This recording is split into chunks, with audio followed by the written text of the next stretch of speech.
gracias por esta invitación. Como ustedes saben, ya estuve antes acá y además me alegra enormemente siempre reencontrarme con mi querido amigo Jaime. La última vez fue él a visitarme allá, a mis tierras del extremo sur del mundo, y lo pasó muy bien. Y ahora me siento contento de poderlo retribuir. Y yo había propuesto un título que él me lo corrigió, porque tiene la manera de corregirlo todo, pero está bien. Bueno.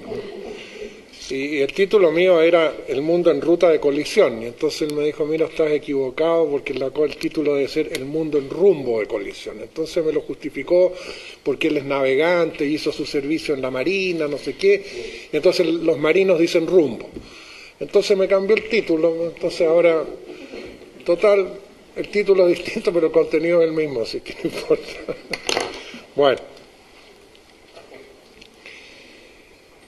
En el mismo momento en que la FAO, la Organización de Naciones Unidas para la Agricultura y la Alimentación, informaba en octubre del año pasado de que el hambre está afectando a 1.000 millones de personas y estimaba en 30.000 millones de dólares anuales la ayuda necesaria para salvar todas esas vidas, en ese mismo momento que ocurría ese anuncio, la acción concertada de 6 bancos centrales, Estados Unidos, Unión Europea, Japón, Canadá, Inglaterra y Suiza, inyectaban 180.000 millones de dólares en los mercados financieros para salvar bancos privados. Y si ello fuera insuficiente, el Senado de Estados Unidos aprueba que se agreguen 700.000 millones más. 2 semanas más tarde se aprueban 850.000 millones más. Y así continúa y continúa hasta llegar a septiembre de este año, en que la estimación conservadora del paquete de rescate alcanza a 17 trillones de dólares, es decir, a 17 millones de millones. Bueno, frente a una situación como esta, nos enfrentamos a 2 alternativas: ser demagógicos o ser realistas. Si sostengo, por ejemplo, invocando la ley de la oferta y la demanda, de que en el mundo hay mucho más demanda por pan que por operaciones de cirugía estética, y mucho más de alivio a la malaria que por vestidos de alta costura, y si sugiero, por ejemplo, un referéndum que pregunte a los ciudadanos si prefieren destinar las reservas monetarias para salvar vidas o para salvar bancos, si planteo todo eso se me acusará sin duda de ser demagógico.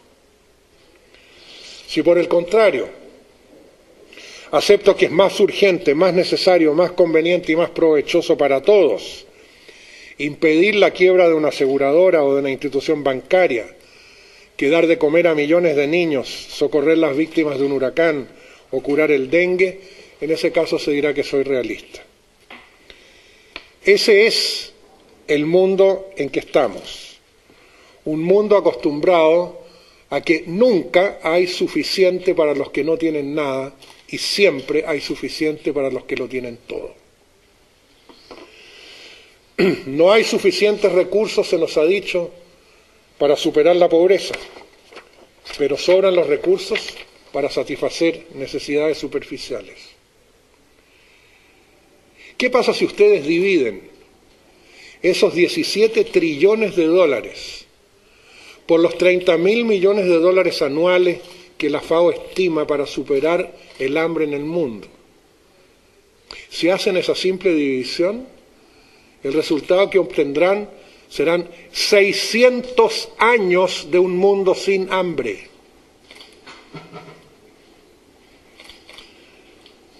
¿Dónde estaba esa plata? ¿Quién la tenía? Si siempre nos dijeron que no alcanzaba para resolver la pobreza. Y de repente, casi de la noche a la mañana, hay más de medio milenio de un mundo sin hambre y sin pobreza.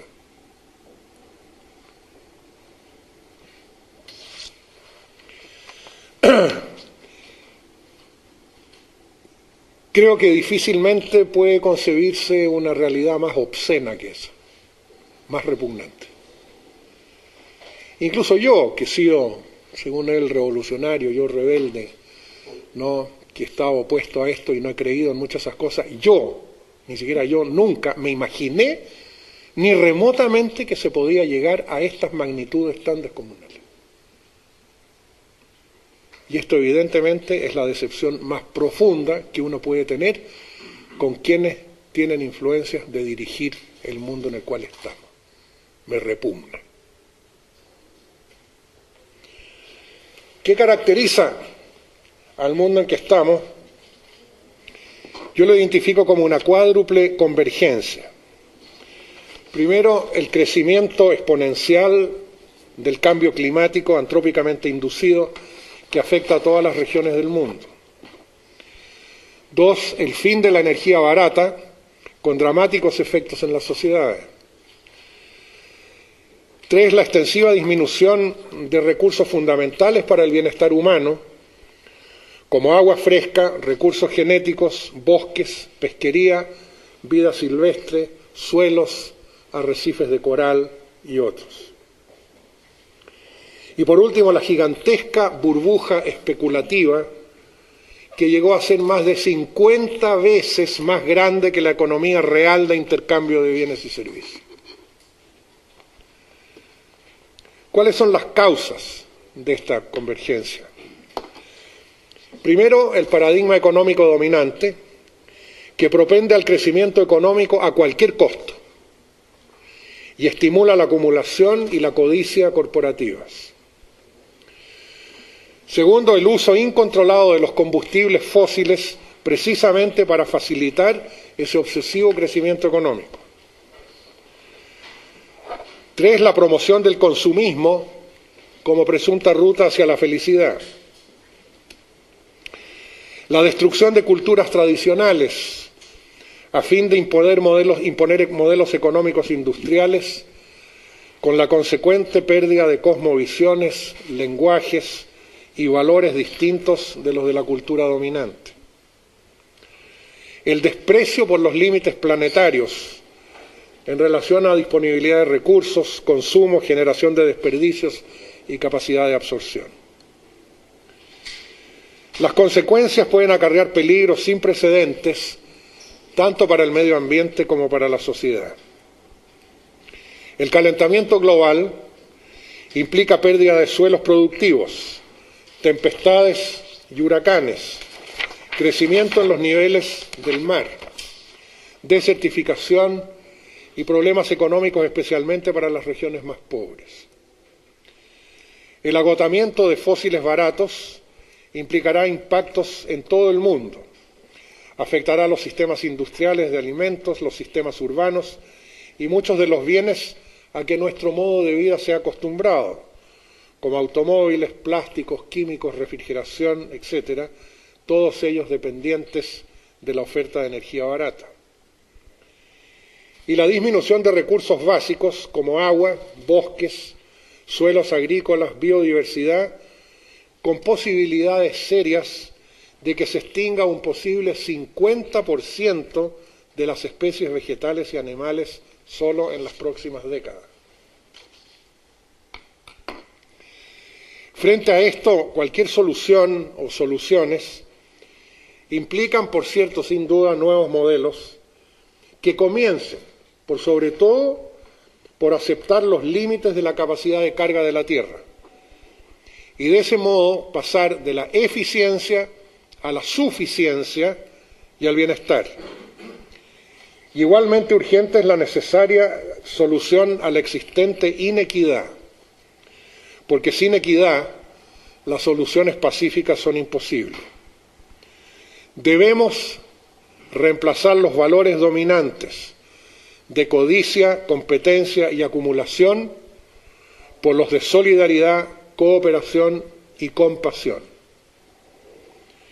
El nuevo paradigma requiere alejarnos del crecimiento económico a cualquier costo y superar la codicia y la acumulación como metas centrales del presunto bienestar social. Y la transición debe ser hacia sociedades que puedan ajustarse a menores niveles de producción y de consumo, favoreciendo sobre todo las economías locales y regionales. Dicho en otras palabras, volver a mirar hacia adentro. Eso es lo que quisiéramos, pero el mundo en que estamos es el que conocemos. Y ese es el mundo dominado por un modelo económico que se ha arraigado con una fuerza absolutamente descomunal. El neoliberalismo, que es hijo de la economía neoclásica. Aquí cabe destacar algo que es realmente desconcertante, que estamos en el siglo XXI tratando de resolver problemas del siglo XXI que no tienen precedente, utilizando teorías económicas del siglo XIX. Como comentaba hoy día en la mañana en la clase, es algo muy curioso porque en este momento ya no tenemos la física del siglo XIX, ya no tenemos la biología del siglo XIX, no tenemos la antropología del siglo XIX, no tenemos la medicina del siglo XIX, pero la economía del siglo XIX sí. Ahí se quedó trancada. Y de ese cementerio neoclásico surge el modelo neoliberal, al cual, por cierto, hay que reconocerle un mérito, que logró en 3 décadas lo que el cristianismo y el islam no han logrado en 2000 años, que es conquistar el mundo entero, ¿no? Y eso, bueno, ¿cómo es posible? Y es posible, a mi juicio, fundamentalmente porque el neoliberalismo es una pseudo-religión. Primero porque es dogmática, absolutamente dogmática, y simplista, y genera miedo, que son las condiciones, ¿no es cierto?, que lo asustan a uno entonces para que se porte bien, ¿verdad? Y entonces el catecismo neoliberal nos dice que sí, bueno, si lo seguimos, bueno, todos vamos a llegar al paraíso y todos vamos a estar mejores y todos vamos a estar bien. Pero, como siempre, ¿no es cierto?, el paraíso está siempre lo suficientemente lejano como para que uno nunca lo alcance, ¿no es cierto? Es parte del truco. Bueno, pero esta pseudo religión que se ha hecho tan fuerte y tan poderosa se sustenta en toda una mitología. El mito número 1, que lo hemos escuchado 1000 veces: la globalización es el único camino efectivo hacia el desarrollo. Bueno, entre 1960 y 1980, la mayoría de los países llamados en desarrollo adoptaron el principio de la sustitución de importaciones. ¿Qué significaba eso? No importar lo que uno es capaz de producir, ¿no? Y ello permitió en ese entonces un significativo desarrollo industrial. En el caso de mi país fue notable como producto de la creación de la Corporación de Fomento. Durante ese periodo, el ingreso per cápita de América Latina creció 73% en esas 2 décadas, y el de África 34%.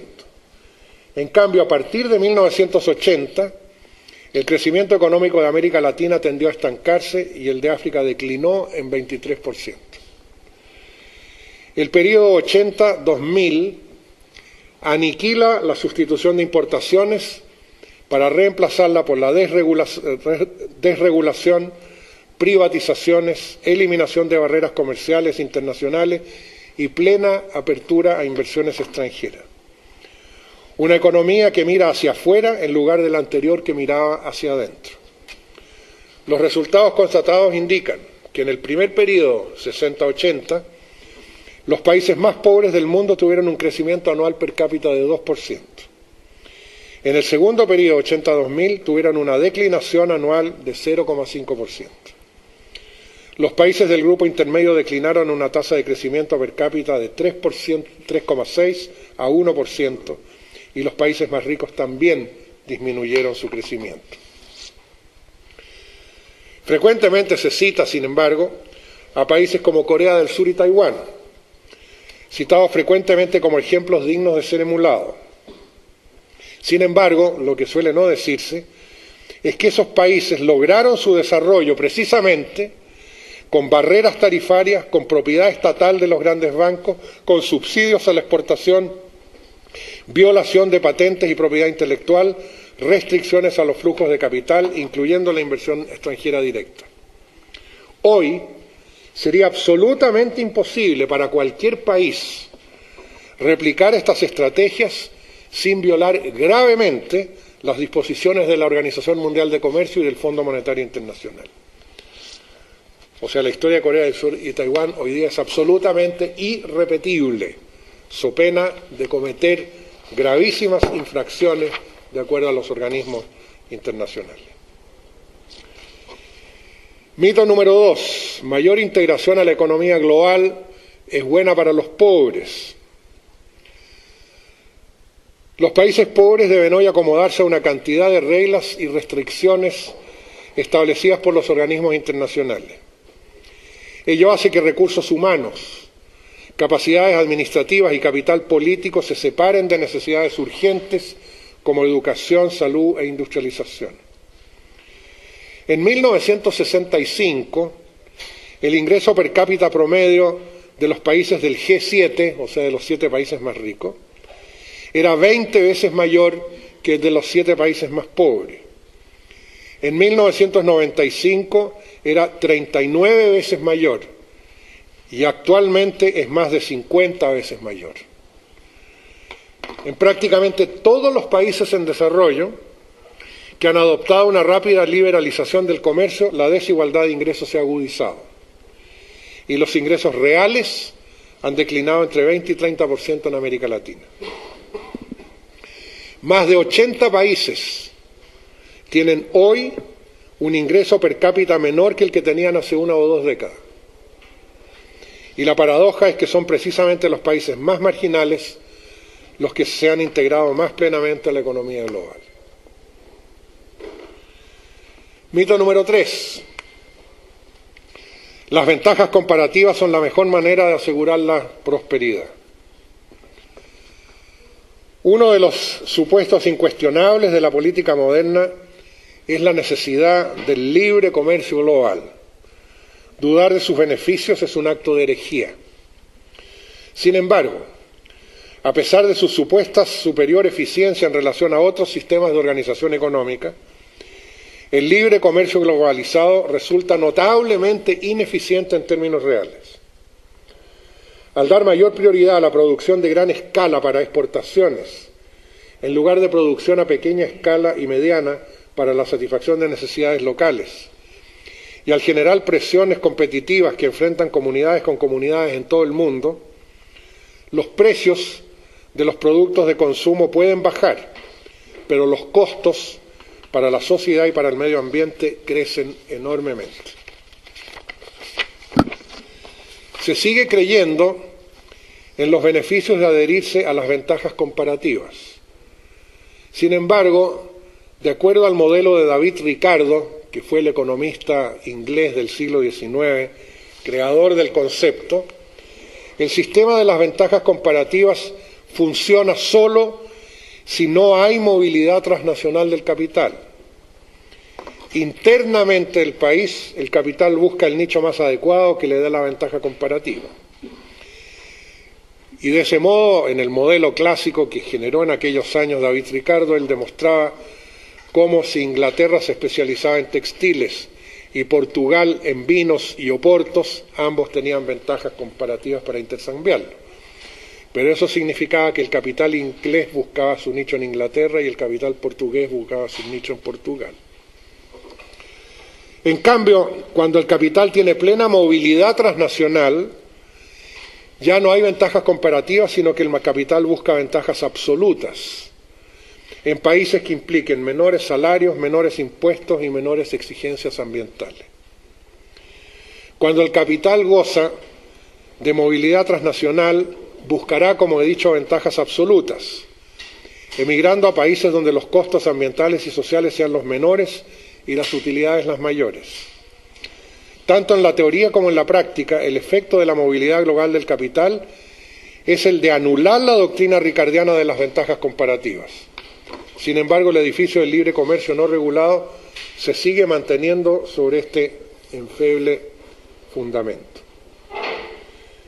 Veamos un ejemplo.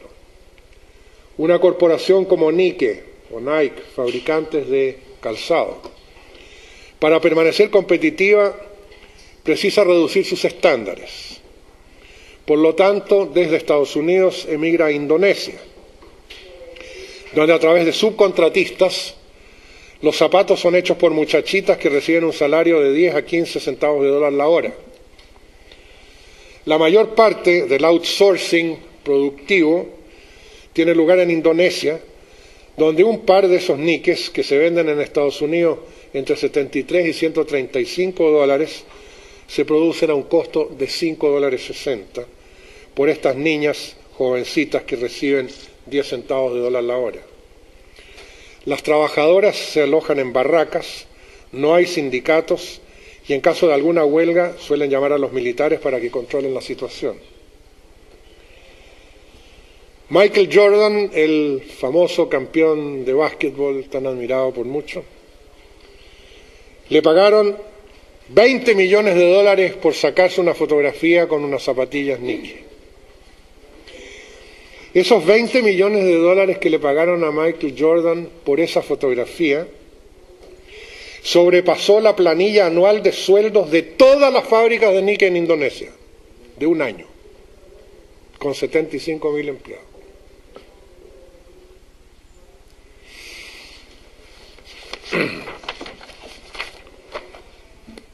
Mito número 4.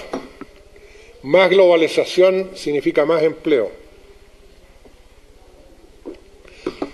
De acuerdo a la OIT, la Organización Internacional del Trabajo de Naciones Unidas, a comienzos del 2000 había 150 millones de desempleados en el mundo y 1.000 millones de subempleados, es decir, un tercio de la fuerza de trabajo mundial.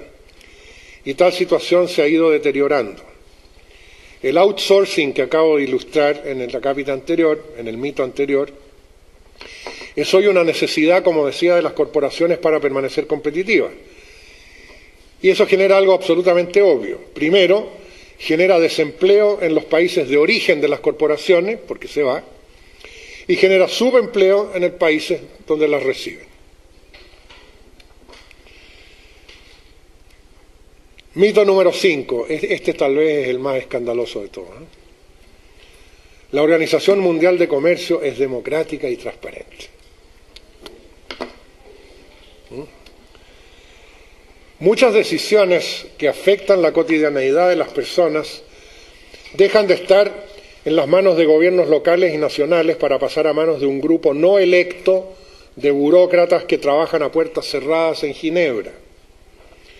Ellos tienen el poder de dictaminar acaso la Unión Europea, por ejemplo, tiene o no el derecho de prohibir el uso de materiales biotecnológicos peligrosos en los alimentos que importa, o si son los habitantes de California pueden prevenir la destrucción de sus últimos bosques vírgenes, o si los países europeos tienen o no el derecho de prohibir la cacería cruel para conseguir pieles.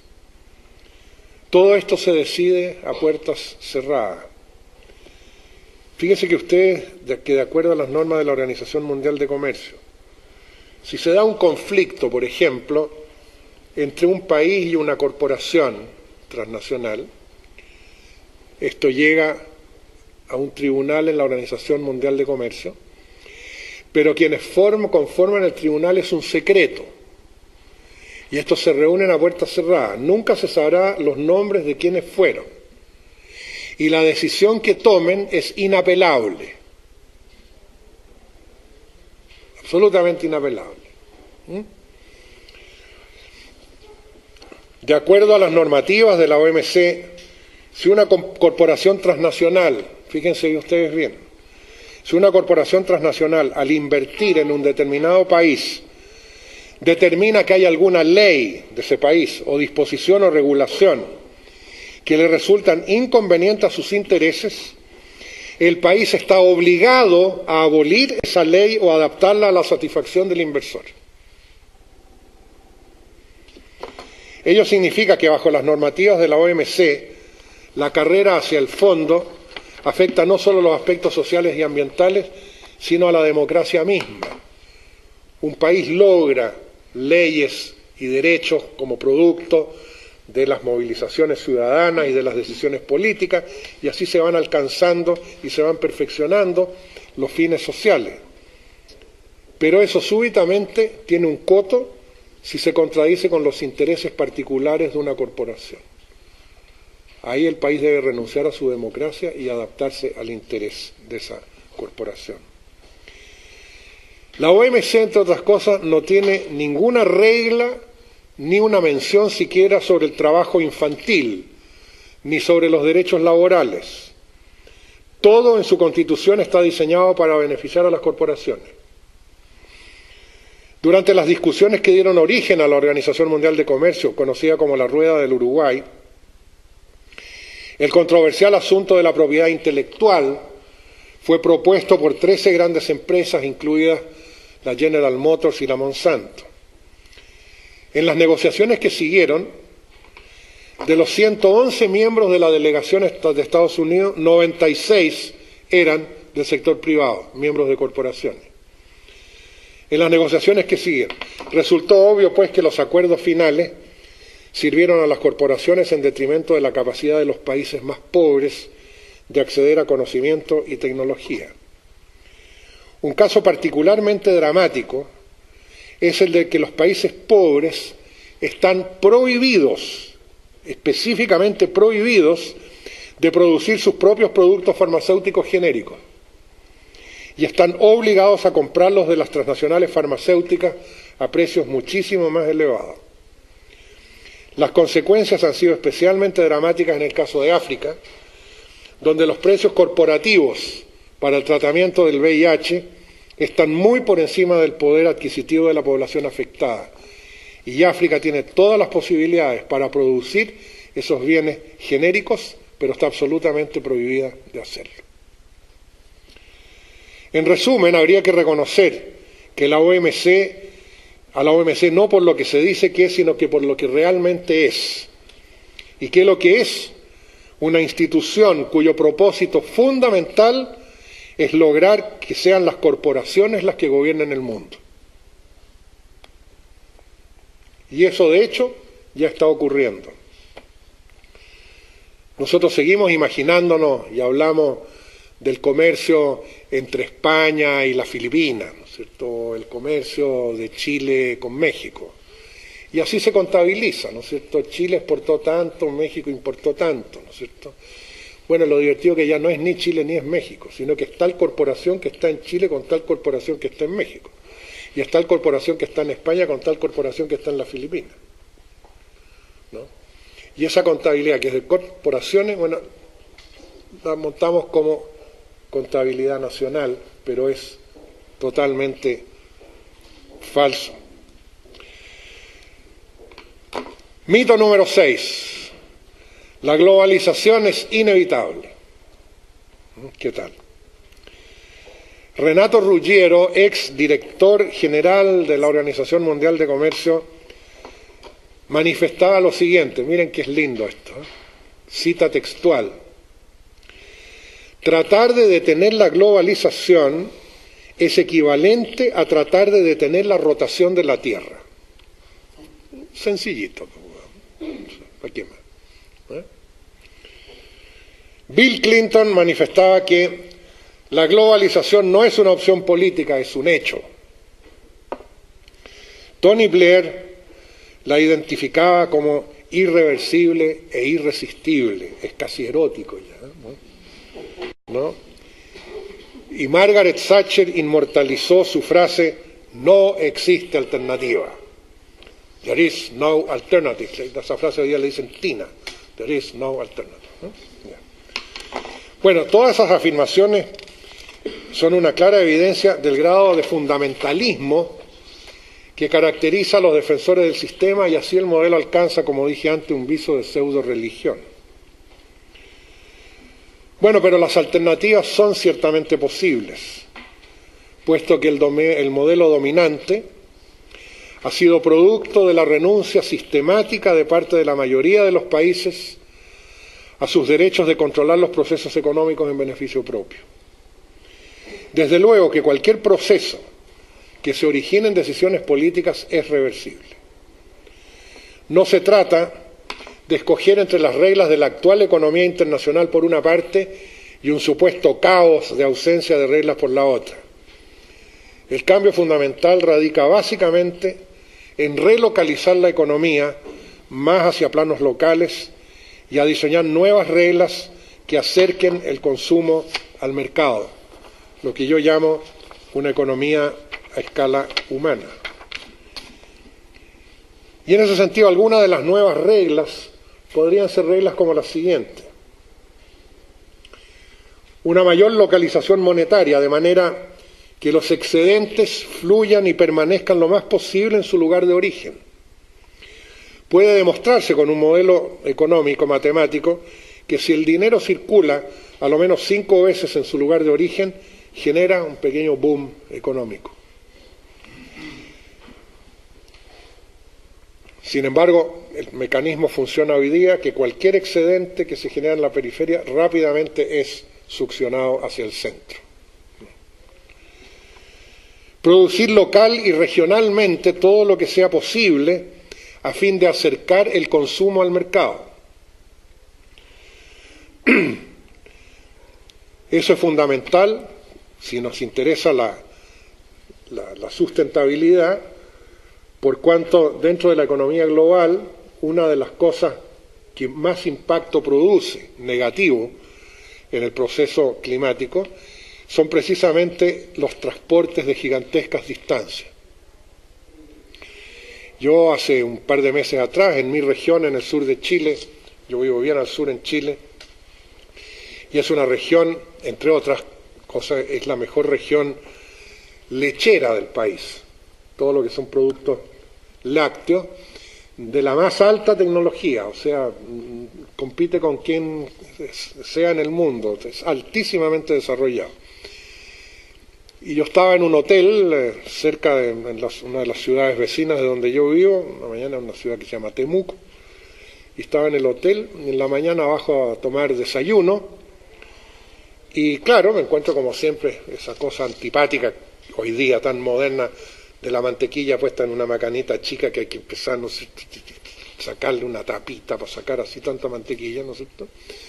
Bueno, pero esa cosa antipática yo la tomo en la mano y miro, y era mantequilla de Nueva Zelanda, en la región lechera de Chile. Bueno, si eso no es una aberración, yo no sé qué es lo que es una aberración, ¿verdad? Claro, el argumento dice, no, es que era más barata.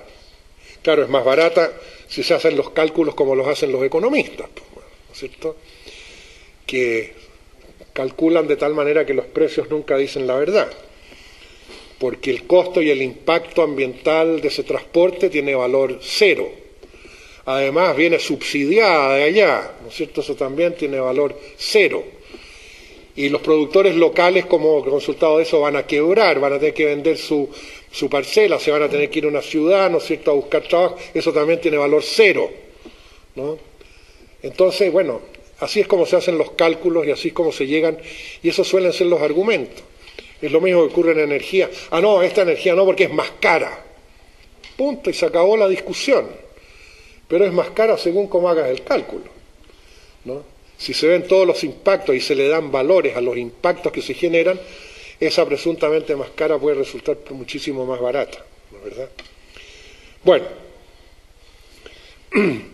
reintroducir resguardos para las economías locales a través de tarifas y cuotas. Generar competencia local a fin de evitar el surgimiento de monopolios. Y una cosa muy importante es la generación de impuestos ecológicos, impuestos sobre la energía, sobre la polución y sobre otros negativos. Nosotros aquí otra vez hemos creado una sociedad que es muy divertida. Nosotros pagamos impuestos por las cosas buenas en vez de pagar por las cosas malas. Entonces resulta que tú trabajas, te sacas la mugre, entonces te dan un sueldo, pero el Estado te pega un tijeretazo y te corta la cuarta parte del sueldo. O sea, te castiga por trabajar, te castiga por invertir, pero no te castiga por ensuciar, por poluir, por destruir. Eso te lo regalan, eso es gratis, ¿no? Ni por todo el derroche que haces de energía, no tiene ninguna importancia. ¿Qué es lo que pasaría, no es cierto, si nosotros alteramos ese régimen y empezamos a tributar por lo negativo. En vez de tributar tú por sobre cuántos euros ganas, ¿qué tal que tributaras sobre cuántos kilowatts consumes? Ese solo cambio tendría un impacto formidable en la sociedad, ¿no es cierto? Porque inmediatamente tú sentirías que yo tengo control sobre el impuesto que yo vaya a pagar, ¿no es cierto? Si me porto mejor voy a pagar menos, pero sobre tu sueldo no tienes ningún control. Eso ya está establecido, cuánto te van a cortar de un tijeretazo, ¿no es cierto? Bueno, hay países donde esto ya se está haciendo con grandes resultados, precisamente en los países escandinavos. Ya hay mucho impuesto a los negativos en vez de los positivos. U otras cosas que son notables para reforzar lo local y las economías locales. El caso de Suecia es muy interesante. Hay todo un movimiento ahí que se inició hace unos 15 años, que es el de los ecomunicipios, que están muy basados en los principios que nosotros hemos desarrollado sobre el desarrollo a escala humana. Y una de las cosas interesantes es que, claro, si tú quieres reforzar lo local, lo municipal, tiene que haber poder a nivel del municipio, poder económico, ¿no es cierto? Que generalmente en nuestros países los municipios son muy débiles. ¿Por qué? Porque dependen del centro. En Suecia hay una situación muy interesante. El impuesto a la renta que tú pagas en Suecia va al municipio, no al Estado. Fíjate qué importante es eso, porque tú pagaste tu impuesto y estás ahí mismo para ver qué es lo que se va a hacer con tu dinero. Porque se está usando en el mismo lugar donde tú vives, o sea, tú ves el impacto de lo que yo pagué de impuestos. Y eso genera cambios de conducta, presiones, etcétera, que permiten, ¿no es cierto?, un notable mejoramiento, que es imposible en una visión centralizada en que el Estado absorbe todo y de ahí le da graciosamente, ¿no es cierto?, bueno, a las regiones o a los municipios ciertas cantidades, y eso está totalmente por sobre el control que pueda tener el ciudadano. Bueno, esos son tipos de cambios que pueden hacerse y que no son... Por ejemplo, esto sería bueno, ¿no es cierto?, yo no sé en la ley que están sacando ustedes sustentabilidad, a ver si meten algo en materia de impuestos. Bueno, entonces díganle al señor Zapatero que impuestos a lo malo y no a lo bueno. Bueno, como todavía no está publicada la ley, a lo mejor todavía es tiempo. ¿Ah? Ustedes ciudadanos ahí vayan y hablen con los políticos. Bueno, la economía nueva que yo propongo y que ya la expliqué durante 2 horas y media esta mañana y en consecuencia no la voy a explicar de nuevo, solamente voy a enumerar que una nueva economía coherente con los problemas del siglo XXI, al comienzo yo ya dije que estamos en el siglo XXI con teorías económicas del siglo XIX, y de ahí que no es de sorprenderse, ¿no es cierto?, el grado en que los economistas convencionales no entienden el mundo en que está. Recuerden ustedes una cosa, octubre del año pasado comienza la crisis. Una semana antes, ¿cuántos economistas en Estados Unidos la predijeron? 15 días antes, el presidente de la FED, ¿no?, de la Reserva Federal, aseguró que la economía norteamericana estaba muy sólida. 15 días antes. ¿No? Yo tengo registrados solamente 3 economistas de Estados Unidos que lo predijeron. Uno de ellos es Nurini, que era un tipo despreciado por catastrofista y por ignorante y por tonto. Bueno, ese ignorante, catastrofista, tonto, fue el economista de Estados Unidos que dijo, oiga, cuidado que esto se viene. Y se vino. Ahora da conferencia en todas partes, ahora es un tipo espectacular. ¿Cierto? Antes no era nada. Bueno, eso es lo que ocurre. La economía que yo propongo se sustenta en 5 postulados y en un principio valórico fundamental. Y no me voy a tener el análisis de cada uno de esos porque eso implicaría otra conferencia más, pero el puro enumeración creo que a ustedes les va a dar visiones interesantes. Postulado número 1, la economía está para servir a las personas y no las personas para servir a la economía. Postulado 2, el desarrollo tiene que ver con personas y no con objetos. Postulado 3, el crecimiento no es lo mismo que el desarrollo y el desarrollo no precisa necesariamente de crecimiento. Postulado 4. Ninguna economía es posible al margen de los servicios que prestan los ecosistemas. Postulado 5. La economía es un subsistema de un sistema mayor que es finito, la biosfera, y por lo tanto el crecimiento permanente es imposible. Y un principio valórico fundamental que propongo para sustentar una nueva economía, y que es que ningún interés económico, bajo ninguna circunstancia, puede ni debe estar por sobre la reverencia por la vida. Recorran ustedes mentalmente estos 5 postulados y ese principio valórico y detectarán rápidamente que lo que tenemos hoy día, uno por uno, es exactamente lo contrario. Estamos en un mundo en que todos estamos al servicio de los intereses económicos y no al revés. El desarrollo lo identificamos, no, es que en este país más desarrollado porque tienen más teléfonos móviles, en este porque tienen más computadores, etcétera, etcétera, etcétera, ¿no? Y el ser humano desaparece en ese proceso. La obsesión con el crecimiento, la única medida, bueno, es el PIB. Creció el PIB, si no creció el PIB, estamos mal, si creció bien, estamos bien. En circunstancias de que, claro, el crecimiento es una agregación cuantitativa y el desarrollo es una liberación de potenciales creativos. Todo sistema vivo crece hasta un determinado punto en que deja de crecer, pero no deja de desarrollarse. Todos los que están en esta sala ya dejaron de crecer. ¿Pero por qué estamos en esta sala? Porque nos seguimos desarrollando, ¿no? Con más ideas, más información, etc. O sea, mientras el crecimiento tiene límite, el desarrollo no tiene límite. Y aquí yo siempre cito la frase de quien considero que fue uno de mis grandes maestros, a pesar de que no lo fue físicamente, lo fue a través de sus obras, a pesar de que yo también lo conocí, que fue el gran economista Kenneth Boulding, ¿no?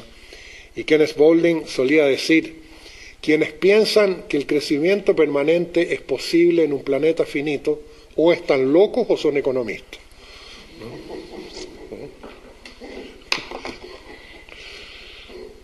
Bueno, y ninguna economía es posible al margen de los servicios que prestan los ecosistemas, claro.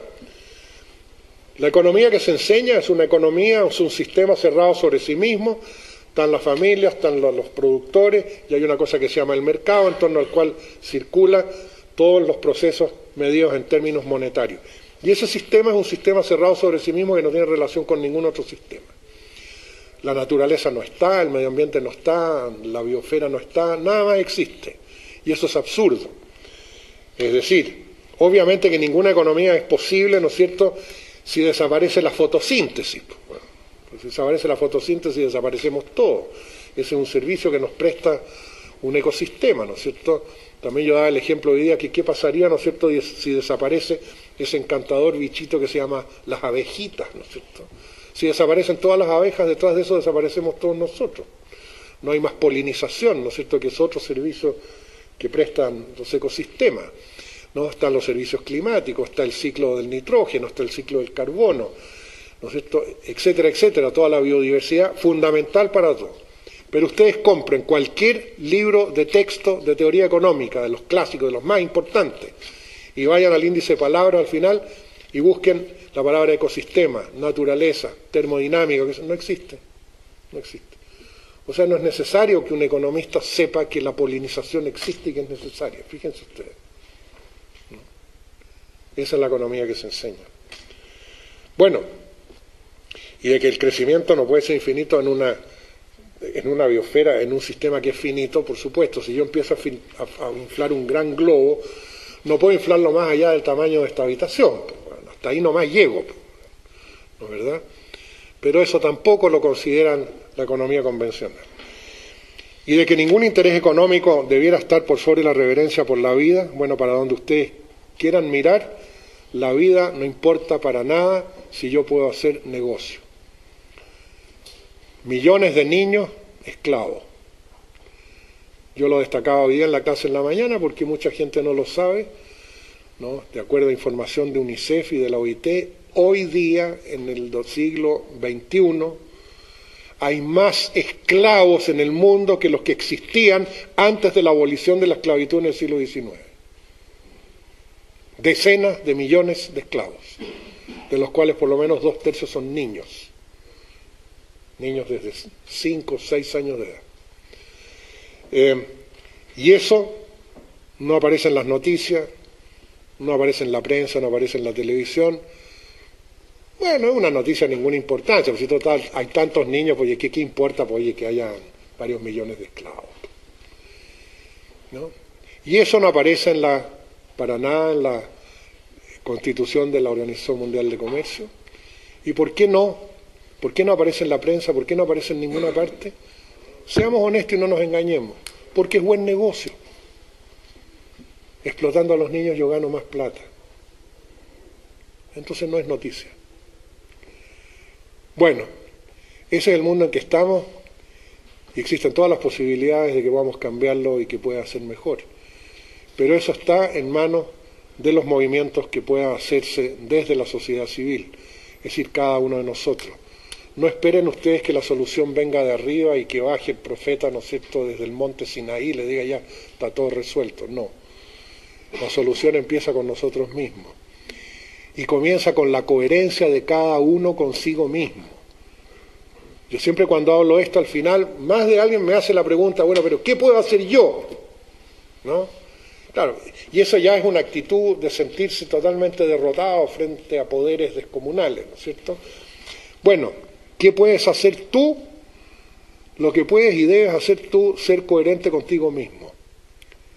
Y actuar y comportarte de acuerdo a lo que realmente quieres y crees. Pero hay muchas cosas que sabemos que están mal, que no nos gustan, y esa polución y qué sé yo, pero en nuestra cotidianeidad volvemos a comportarnos, ¿no es cierto?, en contra de lo que no nos gusta. ¿Verdad? Entonces esa es una incoherencia. Pero del otro lado, esa actitud derrotista, pero bueno, yo solo, ¿y qué impacto voy a tener yo? ¿Quién soy yo frente a estos poderes descomunales? Ahí, por favor, piensen en lo siguiente. Cualquiera de ustedes, de los que está aquí, no sabemos cuál, ni en qué momento, ni tampoco si puede ocurrir o no, pero cualquiera aquí, mañana, en media hora más, en una semana más, podría darse el caso que provoque un cambio histórico descomunal. Tú. Sí, claro, te parece fantástico lo que estoy diciendo, pero te voy a dar, porque aquí hay una cosa como un poco mágica, y les voy a dar 2 ejemplos. A comienzos del siglo pasado, en Sudáfrica, había un sujeto, un señor que era abogado. Era chiquito, flaquito, no era negro, pero era oscurito. O sea, lo suficiente como para ser discriminado, ¿no? Había estudiado Derecho en Inglaterra y, bueno, llegó a Sudáfrica, de vuelta, ¿no es cierto?, y no tenía ninguna influencia, no estaba relacionado con gente en el poder, ni nada, pues era un abogadito nomás, oscurito. Bueno, fue víctima de todas las discriminaciones hasta que en un momento se rebeló y dijo, no aguanto más, ¿no? Y quemó la identidad que tenía, que lo ponía en la categoría de oscuro, ¿no es cierto?, porque hay negro, oscuro, blancos y orientales, estaba todo clasificado en Sudáfrica, y según el carnet que tú tenías, bueno, tenías derechos o no. Bueno, lo quemó, bueno, la policía le pegó, lo metieron preso, en fin, lo trataron malísimo, estuvo en la cárcel, y el tipo insistió y aguantó y aguantó y aguantó. Ese personajito, que no era nadie, se llamaba Gandhi, fíjense ustedes. No era nadie Gandhi. Pero ¿qué pasó? Que de repente ese testimonio personal contagió a millones de personas. Y eso logró derrotar al imperio más poderoso de la Tierra, sin un balazo. ¿Y quién era Gandhi? No era nadie. Pero ese personaje, en algún momento, ¡pum!, provocó un clic.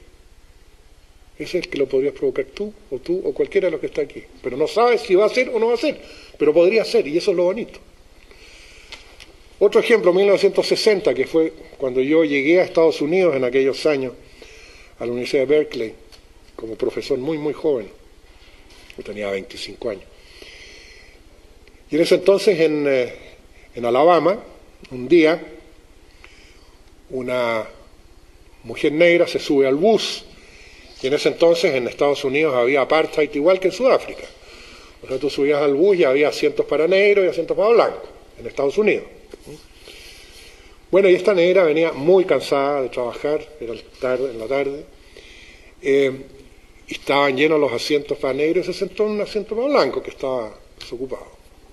El chofer del bus paró, dijo levántese, y ella no quiso levantarse, la levantaron a la fuerza, la tiraron del bus abajo, le pegaron, etcétera, etcétera, pero ocurrió que en ese instante, en ese lugar, a esa hora, en ese bus, en ese punto, en ese momento había otro lugar de gente, ¿no es cierto?, que vio esta cosa, y ese episodio desató todo el movimiento de liberación negra de Estados Unidos, que culminó con Martin Luther King. Esa mujer negra, que no era menos que nadie, ¿no? Era menos que nadie, se llamaba Rosa Parks.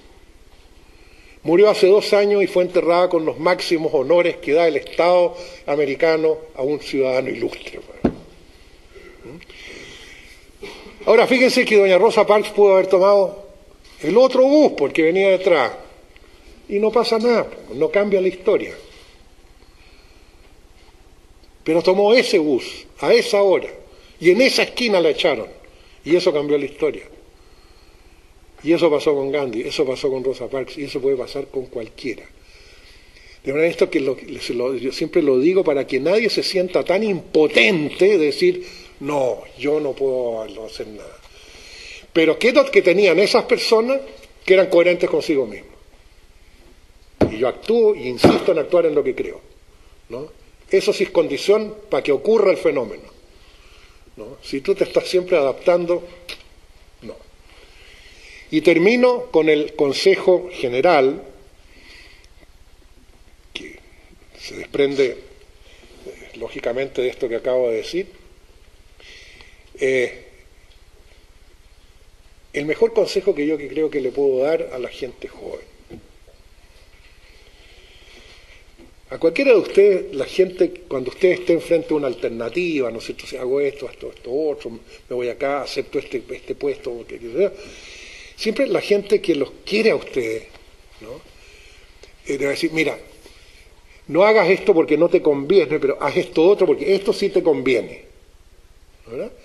Entonces siempre se trata, ¿no es cierto?, de que tú busques lo que te conviene, ¿no? Bueno, mi conclusión a estas alturas de mis 77 años de acumulada juventud es que ese es un pésimo consejo. Si ustedes viven toda la vida haciendo lo que más les conviene, es una vida bastante miserable. Ustedes no tienen que hacer lo que les conviene, ustedes tienen que hacer lo que tienen que hacer, punto. Aunque la vida se los lleve así, pero eso y eso es lo único que les dará la satisfacción cuando lleguen a viejo. Haber sido coherentes consigo mismo. Fíjense ustedes, ¿qué es lo que pasa cuando tú te sientes de repente en muy desorientada, una crisis existencial? ¿Qué es lo que haces? Bueno, vas donde tu mejor amiga, o donde tu mamá, o tu padrino, la madrina, qué sé yo, alguien con quien te sientes muy cercano, le diga, mira, estoy, en fin, me siento aquí y allá. ¿Cuál es el consejo que te van a dar? Normalmente, y yo también lo di, y me arrepiento de haberlo dado, le pediría perdón a la persona que se lo di, pero bueno, qué diablo, ¿no?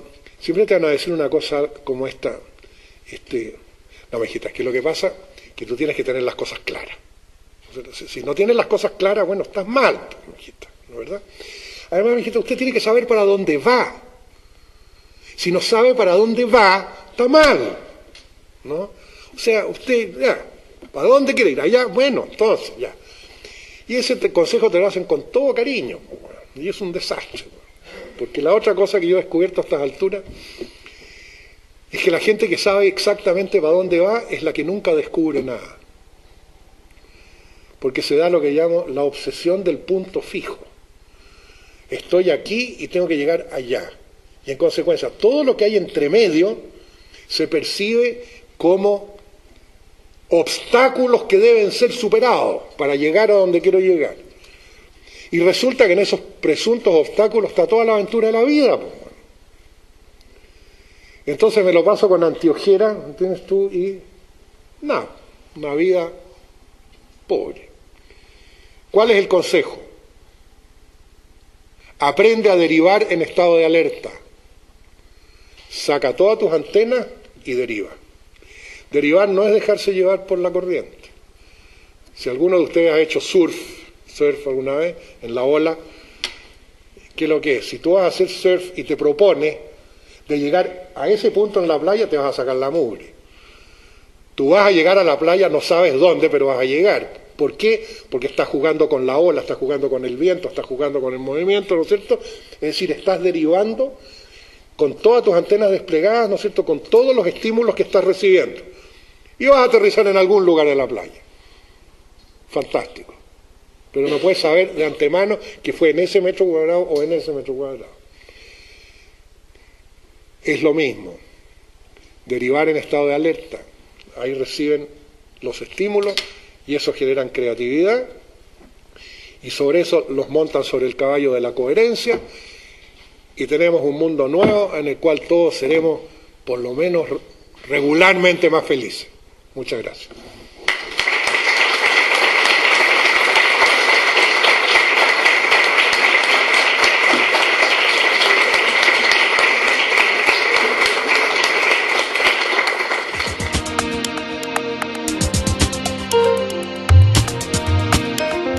Bienestar humano, como agua fresca, recursos genéticos, bosques, pesquería, vida silvestre, suelos, arrecifes de coral y otros.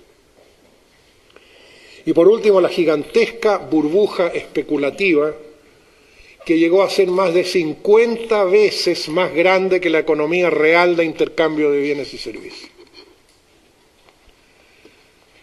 ¿Cuáles son las causas de esta convergencia?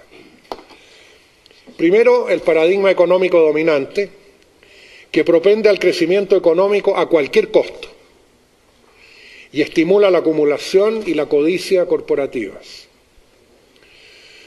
Segundo, el uso incontrolado de los combustibles fósiles precisamente para facilitar ese obsesivo crecimiento económico.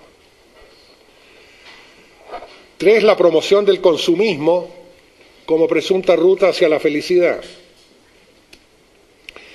La destrucción de culturas tradicionales a fin de imponer modelos económicos industriales con la consecuente pérdida de cosmovisiones, lenguajes y valores distintos de los de la cultura dominante. El desprecio por los límites planetarios en relación a disponibilidad de recursos, consumo, generación de desperdicios y capacidad de absorción. Las consecuencias pueden acarrear peligros sin precedentes. ¿Quién la tenía? Si siempre nos dijeron que no alcanzaba para resolver la pobreza. Y de repente, casi de la noche a la mañana, hay más de medio milenio de un mundo sin hambre y sin pobreza.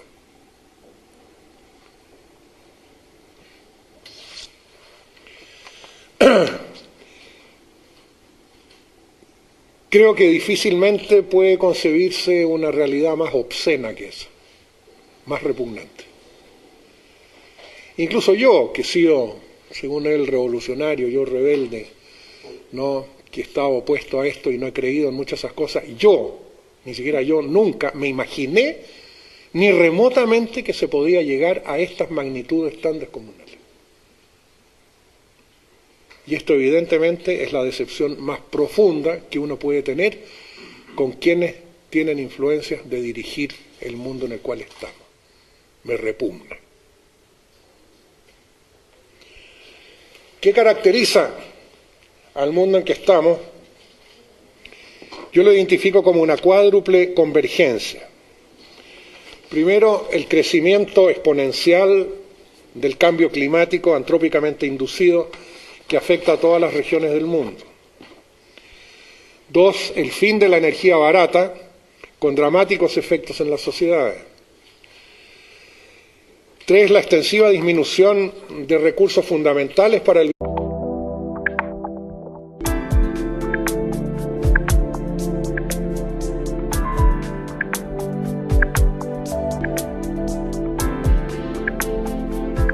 gracias por esta invitación.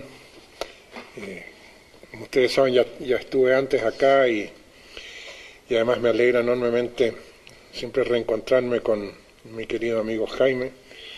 La última vez fue él a visitarme allá, a mis tierras del extremo sur del mundo, y lo pasó muy bien. Y ahora me siento contento de poderlo retribuir. Yo había propuesto un título que él me lo corrigió, porque tiene la manera de corregirlo todo, pero está bien. Bueno. Y el título mío era El mundo en ruta de colisión, y entonces él me dijo, mira, estás equivocado porque el título debe ser El mundo en rumbo de colisión. Entonces me lo justificó porque él es navegante, hizo su servicio en la marina, no sé qué, y entonces los marinos dicen rumbo. Entonces me cambió el título, entonces ahora, total, el título es distinto, pero el contenido es el mismo, así que no importa. Bueno. En el mismo momento en que la FAO, la Organización de Naciones Unidas para la Agricultura y la Alimentación, informaba en octubre del año pasado de que el hambre, que pregunte a los ciudadanos si prefieren destinar las reservas monetarias para salvar vidas o para salvar bancos, si planteo todo eso se me acusará sin duda de ser demagógico. Si por el contrario acepto que es más urgente, más necesario, más conveniente y más provechoso para todos impedir la quiebra de una aseguradora o de una institución bancaria, que dar de comer a millones de niños, socorrer las víctimas de un huracán o curar el dengue, en ese caso se dirá que soy realista. Ese es el mundo en que estamos, un mundo acostumbrado a que nunca hay suficiente para los que no tienen nada y siempre hay suficiente para los que lo tienen todo. No hay suficientes recursos, se nos ha dicho, para superar la pobreza, pero sobran los recursos para satisfacer necesidades superficiales. ¿Qué pasa si ustedes dividen esos 17 trillones de dólares por los 30.000 millones de dólares anuales que la FAO estima para superar el hambre en el mundo? Si hacen esa simple división, el resultado que obtendrán serán 600 años de un mundo sin hambre.